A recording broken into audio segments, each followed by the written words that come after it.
नमस्कार मित्रों, आपका डॉक्टर आलोक चैंटिया AIRONDF चैनल पर स्वागत है।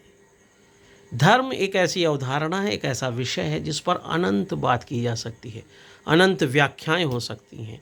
और यही कारण है कि धर्म को समझाने के लिए जब से धर्म उत्पन्न हुआ है, न जाने कितने प्रयास किए गए हैं।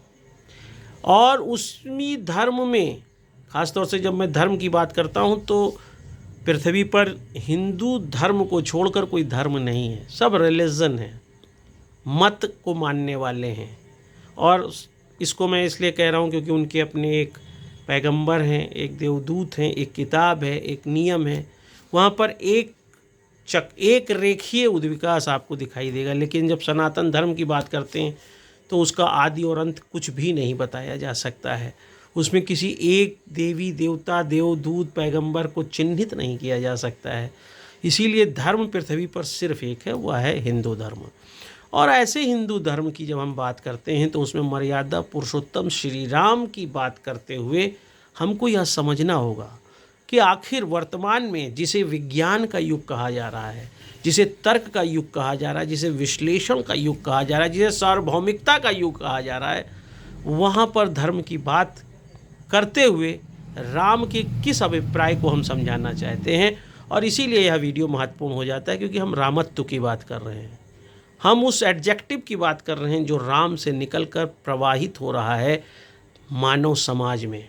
क्योंकि राम सिर्फ अयोध्या के राजा के रूप में न परिभाषित हैं, न राम अवतार के रूप में परिभाषित हैं, बल्कि राम एक ऐसी मर्यादा के रूप में परिभाषित हैं जो वैभव के साथ भी जीवन जीना जानते हैं और वैभवहीन होकर वनवास में रहना भी जानते हैं। वह अभावों में भी रहना जानते हैं और वह सभी सुख सुविधाओं के साथ भी रहना जानते हैं। वह अपने जीवन में मानव के समूह के साथ रहते हुए कौशल नगरी में अयोध्या के राजा दशरथ के पुत्र के रूप में, राजकुमार के रूप में भी प्रतिष्ठित होते हैं। और वह परिस्थितियों के बदलने पर जीव जंतुओं वानरों के साथ भी रहकर जीवन को उसी सुगमता से जीना जानते हैं जैसे वो अयोध्या में जीते थे। और यही रामत्व है। जिस दिन हम में से कोई भी व्यक्ति यह समझ लेता है कि हर परिस्थिति में अपने को अपने गुणों के आधार पर समायोजित करते हुए मानव रूप में अपने प्रदर्शन को करते रहने का प्रयास करना है, वहीं आप में रामत्व पैदा हो जाता है।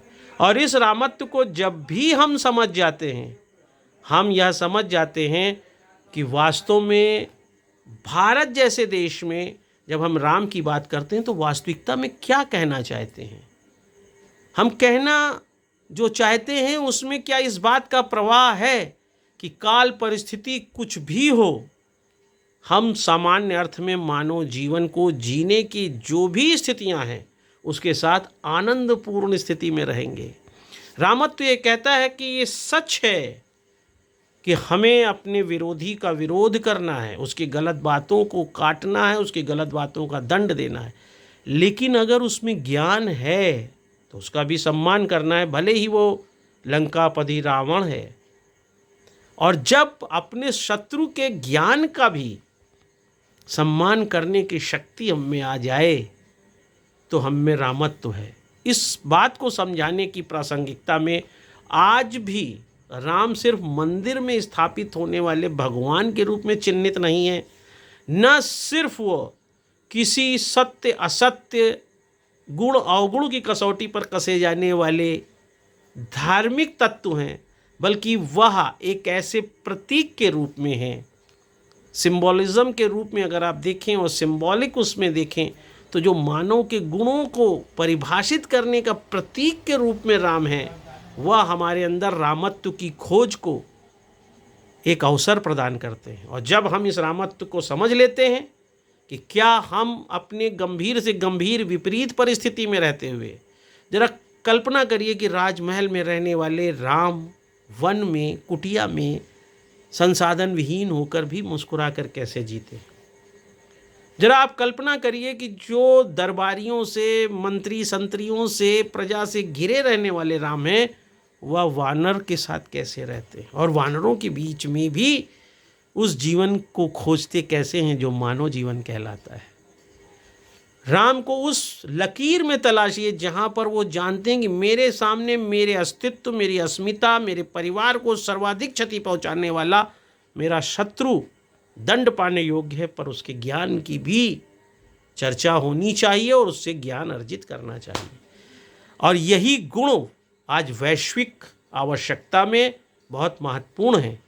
अगर इस गुणों को हम समझते हैं तो हम रामत्व में जी रहे हैं, और उसकी आवश्यकता है, क्योंकि विश्व बंधुत्व में, वसुधैव कुटुंबकम की भावना में इसी रामत्व का प्रभाव होना चाहिए और इसी रामत्व की खोज होनी चाहिए।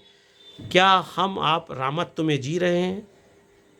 क्या उस रामत्व में जीकर हम अपने कर्तव्यों की उस श्रृंखला में खड़े हैं जहां मानवाधिकार सदैव सरल सातत्य भाव में स्थापित ही होता रहता है?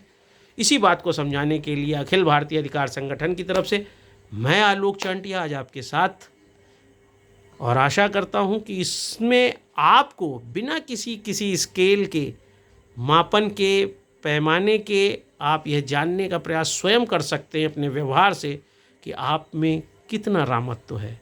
और जिस दिन आप में शनैः शनैः रामत्व के भाव जागृत होते जाएंगे, राम राज्य की कल्पना साकार होती जाएगी। हम उस विवाद से दूर होते जाएंगे कि राम है या नहीं है, राम को प्रमाणित करना है कि नहीं, क्योंकि हमारे अंदर ही रामत्व पैदा होता चला जाएगा। और धीरे धीरे समय के साथ हर व्यक्ति राम के उस ज्योतिपुंज की तरह ही दिखाई देने लगेगा, जिसकी खोज, जिसके होने ना होने पर हम इतना विवाद करते हैं। तो चलिए खोजिए अपने रामत्व को और स्थापित करिए राम राज्य को। नमस्कार।